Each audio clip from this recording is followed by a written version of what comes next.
LDC উত্তরণের প্রস্তুতি নিয়ে প্রধান উপদেষ্টার সভাপতিত্বে বৈঠক।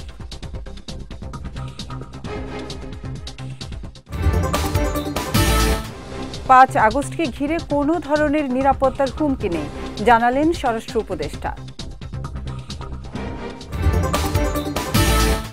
এবং আবু সাইদ হত্যা মামলায় অভিযোগ গঠনের আদেশ 6 আগস্ট।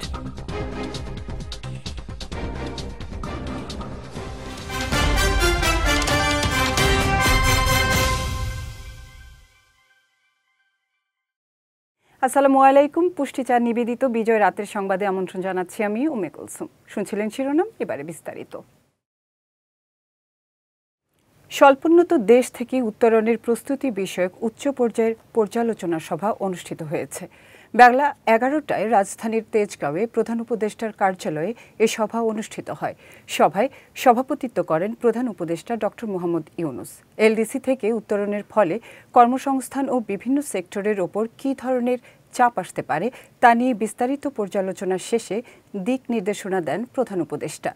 সভায় উপস্থিত ছিলেন অর্থ উপদেষ্টা ডক্টর সালেউদ্দিন আহমেদ, শিল্প উপদেষ্টা আদিলুর রহমান খান, স্বাস্থ্য ও পরিবার কল্যাণ উপদেষ্টা নূরজাহান বেগম, বস্ত্র ও পাট এবং নৌ পরিবহন উপদেষ্টা অবসরপ্রাপ্ত brigadier general M Sakhawat Hossain, পরিবেশ ও বন উপদেষ্টা সৈয়দা রিজওয়ানা হাসান চৌধুরী সহ বিভিন্ন মন্ত্রণালয়ের গুরুত্বপূর্ণ কর্মকর্তারা।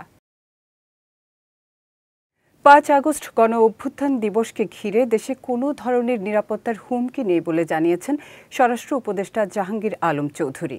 সবকিছু আইনশৃঙ্খলা বাহিনীর নিয়ন্ত্রণ রয়েছে বলে জানান তিনি। আজ সচিবালয়ে সাংবাদিকদের সঙ্গে আলাপকালে স্বরাষ্ট্র উপদেষ্টা এ তথ্য জানান। এ সময় বিশেষ অভিযানের বিষয়ে তিনি বলেন, দেশের নিরাপত্তা বজায় রাখার লক্ষ্যে ঢাকা মেট্রোপলিটন পুলিশের পক্ষ থেকে যে বিশেষ অভিযানের উদ্যোগ নেওয়া হয়েছে সেটি তাদের নিজস্ব বিষয়। যে কোনো সময় নিরাপত্তার জন্য ডিএমপি এমন অভিযান চালাতে পারে বলেও জানান স্বরাষ্ট্র উপদেষ্টা। 5 আগস্ট কোনো ধরনের কোনো নিরাপত্তার কোনো সমস্যা নেই, সব কিছু আল্লাহ দিলে ভালোভাবে হবে। এখন এইটা বিশেষ অভিযানটার ব্যাপারে আপনারা ডিএমপি কমিশনের ওখানে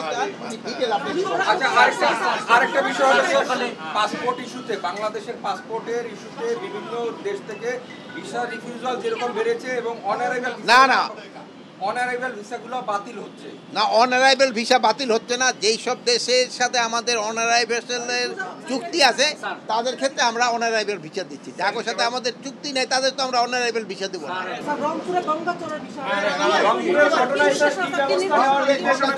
আপনারা জানেন তাদের আমরা সবাই বিশ্ব ইজতেমা ঘিরে সংকট শিগগিরই কেটে যাবে বলে আশা প্রকাশ করেছেন ধর্ম উপদেষ্টা ডক্টর আ.ফ.ম. খালিদ হোসেন। দুপুরে সচিবালয়ে বিশ্ব ইজতেমাকে ঘিরে সংকট নিরসনে সাদ ও জোবায়ের পন্থীদের সঙ্গে বৈঠক শেষে তিনি এ আশাবাদ ব্যক্ত করেন। ধর্ম উপদেষ্টা জানান, বিশ্ব ইজতেমাকে ঘিরে তাবলিগ জামাতের দুই পক্ষের মধ্যে চলমান বিবাদ সমাধানে 7 সদস্যের একটি কমিটি গঠন করা হয়েছে। কাকরাইল মসজিদ ও ইজতেমা মাঠ নিয়ে সৃষ্ট বিরোধ সমাধানে এ কমিটি কাজ করবে বলে জানান তিনি। এ সময় রংপুরের ঘটনা প্রসঙ্গে ধর্ম উপদেষ্টা বলেন, ধর্ম নিয়ে কটাক্ষ ফ্যাশনে পরিণত হয়েছে, তবে কেউ কটূক্তি করলে তা আদালতে প্রমাণিত হলে আইন অনুযায়ী বিচার হবে। তাবলিগে জামাতের দুই গ্রুপের সাথে আজকে আমরা একটা বৈঠক করেছি। দুই গ্রুপের শীর্ষস্থানীয় মুরব্বীরা উপস্থিত ছিলেন। কিছু সমস্যা তো দুই গ্রুপের ভিতরে আছে, এগুলোকে সহনীয় পর্যায়ে আনার জন্য আমরা কথা বলেছি। অত্যন্ত সৌহার্দ্যপূর্ণ পরিবেশে আজকের এই বৈঠক হয়েছে। তা আমরা চাচ্ছি যে আমরা যদি একটা কমিটি গঠন করে দিই, তাহলে ওনারা দুই গ্রুপ কমিটির সাথে বসবেন। তারা যদি একটা সমঝোতায় পৌঁছে অথবা ঐক্যমত্যে তারা উপনীত হয়, আমাদের কাছে রেফার করলে আমরা সেটা ফাইনালি দেখব এবং অ্যাপ্রুভ করব। এখনও পর্যন্ত ওনারা নাম দেবেন। আমরা মন্ত্রণালয় থেকে অ্যাডমিন একজন অ্যাডিশনাল সেক্রেটারি দিয়ে আমরা কমিটিটা গঠন করতে চাচ্ছি, একজন অ্যাডিশনাল সেক্রেটারির নেতৃত্বে। উভয় গ্রুপের প্রতিনিধি থাকবেন। তো আমরা আশা করছি যে এই কমিটির মাধ্যমে একটা সমঝোতায় উভয় গ্রুপ উপনীত হতে পারবে। সামনে সংঘাতের পথ বন্ধ হয়ে যাবে, আমরা এটাই চাচ্ছি। গণ অভ্যুত্থানে প্রথম শহীদ আবু সাইদ হত্যা মামলায় অভিযোগ গঠনের শুনানি শেষ হয়েছে। 30 আসামির বিচার শুরু হবে কিনা এ বিষয়ে আদেশের জন্য আগামী 6 আগস্ট দিন ধার্য করেছেন আন্তর্জাতিক অপরাধ ট্রাইব্যুনাল 2। আজ পলাতক 24 আসামির পক্ষে রাষ্ট্র নিযুক্ত আইনজীবী মামলা থেকে অব্যাহতি চেয়ে শুনানি করেন। এর আগে মঙ্গলবার গ্রেফতার 6 আসামির পক্ষে অব্যাহতি চেয়ে শুনানি করেন তাদের আইনজীবীরা। গত 30 জুন এ মামলায় আনুষ্ঠানিক অভিযোগ দাখিল করেন প্রসিকিউশন। ওই দিন আসামিদের বিরুদ্ধে আনা অভিযোগ আমলে নেন ট্রাইব্যুনাল 2। গত বছরের 16 জুলাই বেগম রোকেয়া বিশ্ববিদ্যালয়ের সামনে পার্ক মোড়ে পুলিশের গুলিতে শহীদ হন বেগম রোকেয়া বিশ্ববিদ্যালয়ের শিক্ষার্থী আবু সাঈদ। কে কি পার্ট নিয়েছেন, কাদের বিরুদ্ধে কি অভিযোগ, সে সম্পর্কে আমাদের কি প্রমাণ, অর্থাৎ অডিও, ভিডিও, সিসি ফুটেজ, সাক্ষীদের স্টেটমেন্ট, সকল কিছুই আমরা দাখিল করেছি এবং ঘটনাগত বিষয় চার্জ হিয়ারিংয়ে বিবেচনার সুযোগ আছে বলে আমরা মনে করি না। এই বিষয়টা ট্রাইব্যুনালকে বলেছি এবং এই বিষয় প্রাইমা ফেসি কেস নাই, ঘটনার বাইরে অর্থাৎ অনুমান এবং সম্ভাবনা এর বাইরে ডিফেন্সের পক্ষে কোনো বক্তব্য উপস্থাপন করতে পারে নাই বলে আমাদের কাছে মনে হয়েছে। এই বিষয়টাই আমরা ট্রাইব্যুনালে তুলে ধরেছি এবং আমাদের বক্তব্য শেষ করেছি। আমরা দৃঢ়তার সাথে বিশ্বাস করি যে আগামী 6 তারিখ চার্জ গঠনের দিন অনারেবল ট্রাইব্যুনাল ধার্য করেছেন 6 আগস্ট এবং সেই দিন চার্জ গঠিত হবে। গুলশানের সাবেক সংসদ সদস্য শাম্মী আহমেদের বাসা থেকে 50 লাখ টাকা চাঁদা নিতে গিয়ে গ্রেফতার বৈষম্য বিরোধী ছাত্র আন্দোলনের সাবেক সমন্বয়ক আব্দুর রাজ্জাক বিন সুলাইমান ওরফে রিয়াদের নাখালপাড়ার বাসা থেকে 2,25,00,000 টাকার চেক উদ্ধার করা হয়েছে। সকালে ডিএমপি মিডিয়া সেন্টারে আয়োজিত সংবাদ সম্মেলনে এ তথ্য জানান ডিএমপির মিডিয়া অ্যান্ড পাবলিক রিলেশনস বিভাগের উপপুলিশ কমিশনার মোহাম্মদ তালিবুর রহমান। এছাড়া এ ঘটনায় কলাবাগান থানায় আলাদা একটি মামলা করা হয়েছে বলেও জানান তিনি। ঘটনায় 5 জন রিমান্ডে রয়েছে। তাদের একজনের বাসা থেকে 2,25,00,000 টাকার একটা চেক উদ্ধার করা হয়েছে এবং এই ঘটনার প্রেক্ষিতে পৃথক একটি মামলা কলাবাগান থানায় প্রক্রিয়াধীন রয়েছে। এনসিপির অনুরোধের প্রেক্ষিতে 3 আগস্ট শহীদ মিনারের পরিবর্তে শাহবাগে সমাবেশ করবে ছাত্রদল, জানিয়েছেন সংগঠনের সভাপতি রাকিবুল ইসলাম রাকিব। আজ রাজধানীর নয়াপল্টনের সংবাদ সম্মেলনে তিনি একথা জানান। সভাপতি বলেন, 3 আগস্টের শহীদ মিনারে ছাত্র সমাবেশ জুন মাসে ঘোষণা করা হয়েছিল, কিন্তু একই জায়গায় সমাবেশের ঘোষণা দেয় এনসিপি। একই এলাকায় 2টি সমাবেশ হলেও সংঘর্ষের কোনো সম্ভাবনা নেই। তারপরও কোনো ফাঁদে পা দেবে না ছাত্রদল। এ সময় ডাকসু ও হল সংসদ নিয়ে ছাত্রদলের সাধারণ সম্পাদক নাসির উদ্দিন বলেন, 40টি সুপারিশের মধ্যে 3 থেকে 4টি গৃহীত হয়েছে। তারপরও নির্বাচনের তফসিল ঘোষণাকে ইতিবাচক হিসেবে দেখছে ছাত্রদল।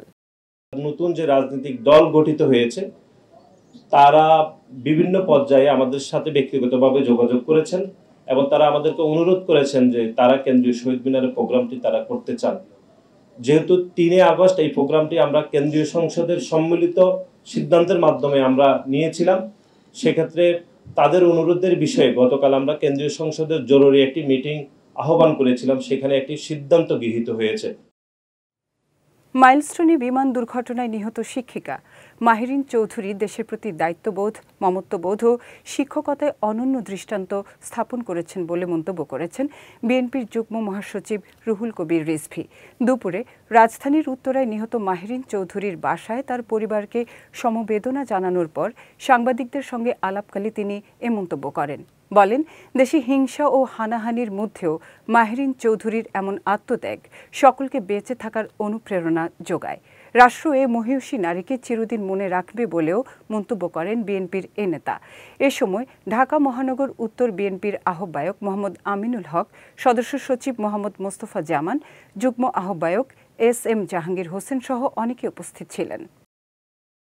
এই মৃত্যু খুবই শোকাবহ, খুব বেদনাদায়ক মৃত্যু নিয়ে তিনি পৃথিবী থেকে বিদায় নিয়েছেন। কিন্তু এই মৃত্যু যে কত মহিমান্বিত, এই মৃত্যু যে কত আদর্শ স্থানীয়, কত উঁচু মাপের আদর্শ, মানে আদর্শিক একজন শিক্ষক হতে পারে, সেটাও আমরা দেখতে চাইছি। এবার পুষ্টি চিনি গুঁড়া চাল নিবেদিত জেলা সংবাদ।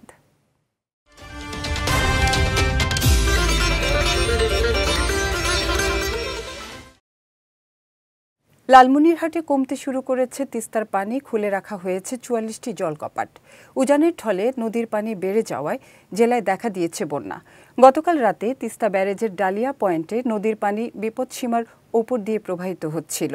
পানির তোড়ে হাতীবান্ধা উপজেলার ধুবনি এলাকার একটি কাঁচা রাস্তা ভেঙে যায়। তবে আজ সকাল থেকে নদীর পানি কিছুটা কমতে শুরু করেছে। এখনও পানিবন্দী সদর, হাতীবান্ধা ও কালীগঞ্জ উপজেলার নদী তীরবর্তী নিম্নাঞ্চলের ১৫টি গ্রামের প্রায় ৫,০০০ পরিবার।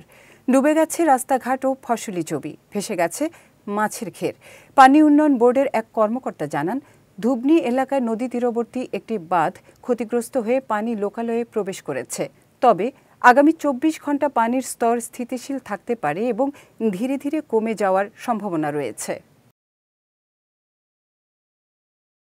পিরোজপুরে হত্যা মামলায় ৩ জনকে যাবজ্জীবন সশ্রম কারাদণ্ড দিয়েছেন আদালত। দণ্ডিতরা হল সদর উপজেলার গুয়াবাড়িয়া গ্রামের মজিবর শেখ, কুমির মারা গ্রামের ফোরকান হাওলাদার ও মরিচাল গ্রামের মোহাম্মদ মাহবুব। দুপুরে জেলা ও দায়রা জজ মোহাম্মদ মুজিবুর রহমান এ রায় দেন। রায় ঘোষণার সময় আসামি ফোরকান অনুপস্থিত ছিল। এদিকে মামলার অন্য ৫ আসামি নির্দোষ প্রমাণিত হওয়ায় তাদের বেকসুর খালাস দেয়া হয়। মামলার বিবরণে জানা যায়, ২০১৯ সালের ৯ এপ্রিল সদর উপজেলার কুমির মারা গ্রামের জামাল হাওলাদারকে ধারালো অস্ত্র ও রড দিয়ে পিটিয়ে গুরুতর আহত করে আসামিরা। চিকিৎসাধীন অবস্থায় ১০ এপ্রিল জামালের মৃত্যু হয়। এ ঘটনায় নিহতের ভাই ৮ জনের বিরুদ্ধে হত্যা মামলা দায়ের করলে সাক্ষ্য প্রমাণের ভিত্তিতে এ রায় দেন আদালত। বরিশালের বাকেরগঞ্জে বর্ষা এলেই ডুবে যায় ৩ গ্রামের মানুষের চলাচলের একমাত্র সড়কটি। তাই বর্ষা মৌসুমে নৌকাই হয়ে ওঠে তাদের একমাত্র ভরসা। আর এতে সবচেয়ে বেশি দুর্ভোগে পড়েন রোগী, বৃদ্ধ, কর্মজীবী মানুষ ও স্কুল কলেজের শিক্ষার্থীরা। বরিশালের বাকেরগঞ্জ প্রতিনিধি জিয়াউল হকের পাঠানো তথ্য চিত্রে বিস্তারিত সঞ্জিদা আজিজের ডেস্ক রিপোর্টে। বরিশালের বাকেরগঞ্জ উপজেলার নিয়ামতি ইউনিয়নের কাফিলা, পুয়াওটা, কৃষ্ণনগর এই ৩ গ্রামের মানুষ চলাচল করে একটি মাত্র সড়ক দিয়ে। তবে বর্ষাকালে সেই সড়কটিও তলিয়ে যায় পানির নিচে। ফলে নৌকা অথবা পায়ে হেঁটেই ঝুঁকি নিয়ে চলাফেরা করে স্থানীয়রা।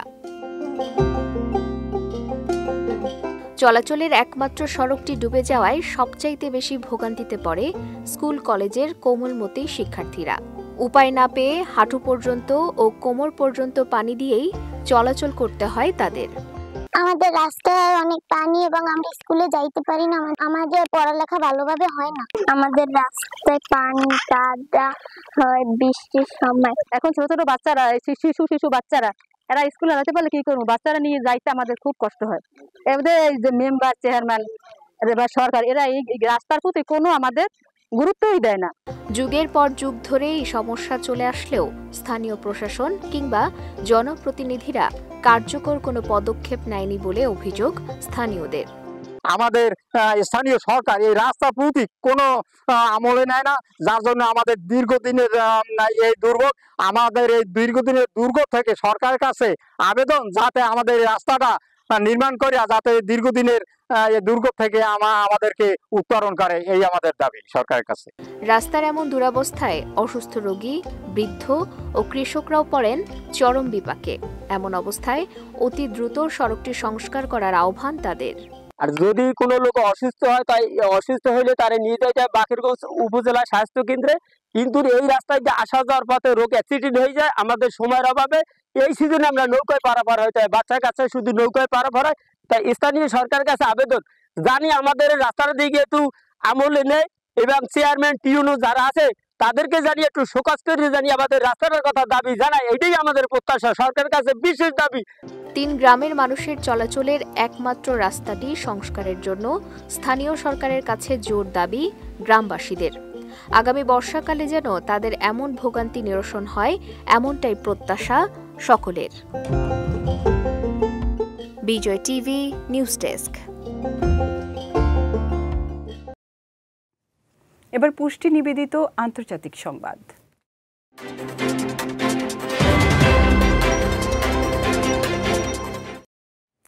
থাইল্যান্ডে একটি আতশবাজির কারখানায় বিস্ফোরণের ঘটনায় কমপক্ষে ৯ জন নিহত হয়েছেন। এছাড়া এ ঘটনায় আহত হয়েছেন আরও 2 জন। স্থানীয় সময় বুধবার ব্যাংককের উত্তরাঞ্চলের সুফানবুরি প্রদেশের মুয়েং জেলায় এ দুর্ঘটনা ঘটে। থাই পুলিশের বরাত দিয়ে এক প্রতিবেদনে এ তথ্য নিশ্চিত করেছে বার্তা সংস্থা এএফপি। প্রতিবেদনে বলা হয়, বিস্ফোরণের পর পুড়ে যাওয়া ভবনটি ধ্বংসস্তূপে পরিণত হয়। এতে 9 জনের প্রাণহানি ও 2 জন আহত হওয়ার ঘটনা ঘটে। এদিকে বিস্ফোরণের ঘটনার কারণ সম্পর্কে এখনও নিশ্চিত হওয়া যায়নি বলে জানিয়েছেন পুলিশ প্রধান ওয়ান চাই খাওরাম।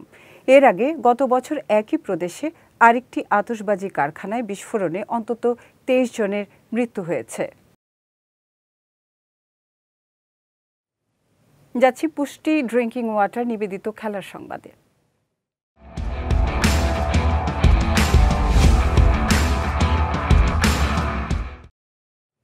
দক্ষিণ আফ্রিকার বিপক্ষে ওয়ানডে ও টি-20 সিরিজের জন্য দল ঘোষণা করেছে ক্রিকেট অস্ট্রেলিয়া।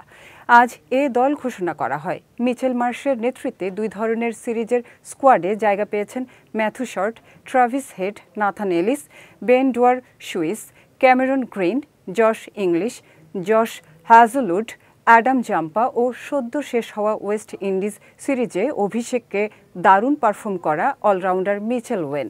এদিকে অ্যাশেজ সিরিজকে সামনে রেখে নিয়মিত অধিনায়ক প্যাট কামিন্সকে বিশ্রাম দেওয়া হয়েছে। এছাড়া দলে জায়গা হয়নি ওপেনার জ্যাক ফ্রেজার, ম্যাকগার্ক ও অভিজ্ঞ পেসার মিচেল স্টার্কের। ডারউইনের আগামী 10 আগস্ট প্রথম 2টি টি-20 ম্যাচের মাধ্যমে সিরিজটি শুরু হবে। নানা জল্পনা কল্পনার অবসান ঘটিয়ে অবশেষে রিয়াল মাদ্রিদের 10 নম্বর জার্সিটি নির্ধারিত হয়েছে কিলিয়ান এমবাপ্পের নামে। দীর্ঘদিন লুকা মডরিচের দখলে থাকা ঐতিহাসিক এ জার্সিটি এবার ফরাসি তারকার জন্য নির্ধারণ করা হয়েছে। সম্প্রতি সামাজিক মাধ্যমে রিয়াল মাদ্রিদ ও এমবাপ্পে এ খবরটি নিশ্চিত করেছেন। মোনাকো এবং ফ্রান্স জাতীয় দলে 10 নম্বর জার্সি পরলেও পিএসজিতে এমবাপ্পে গায়ে জড়িয়েছিলেন 7 নম্বর জার্সি। গত মৌসুমে রিয়ালে এসে তিনি 9 নম্বর জার্সি পেয়েছিলেন। এবার নতুন মৌসুমে মাঠে নামবেন 10 নম্বর নিয়ে। এর আগে মাদ্রিদের বিদায়ের পর জার্সিটি ভবিষ্যৎ নিয়ে আলোচনা চলছিল, যা শেষ পর্যন্ত এমবাপ্পের জন্য নিশ্চিত হয়। পুষ্টিচা নিবেদিত বিজয় রাতের সংবাদ শেষ করার আগে শিরোনামগুলো দেখে নিচ্ছি আরও একবার।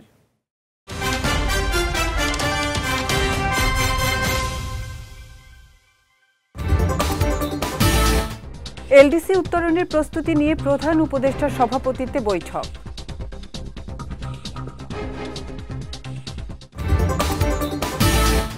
পাঁচ আগস্টকে ঘিরে কোনো ধরনের নিরাপত্তার হুমকি নেই, জানালেন স্বরাষ্ট্র উপদেষ্টা।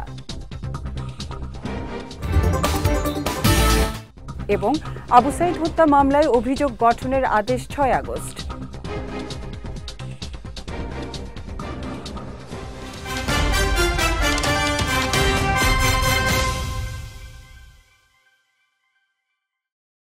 বিজয় রাত্রির সংবাদ শেষে আজকের মতো আমি উম্মে কুলসুম আপনাদের কাছ থেকে বিদায় নিচ্ছি। আগামীকাল একই সময়ে নতুন সব খবর দেখতে চোখ রাখুন বিজয় টিভিতে। এছাড়াও আজকের বিজয় রাতের সংবাদের ভিডিও দেখতে পারেন আমাদের ইউটিউব এবং ফেসবুক পেজে। আমাদের ইউটিউব হলো youtube.com/bijytvofficial এবং আমাদের ফেসবুক পেজ হলো facebook.com/bijytvlimited। এতক্ষণ সঙ্গে থাকার জন্য ধন্যবাদ সবাইকে।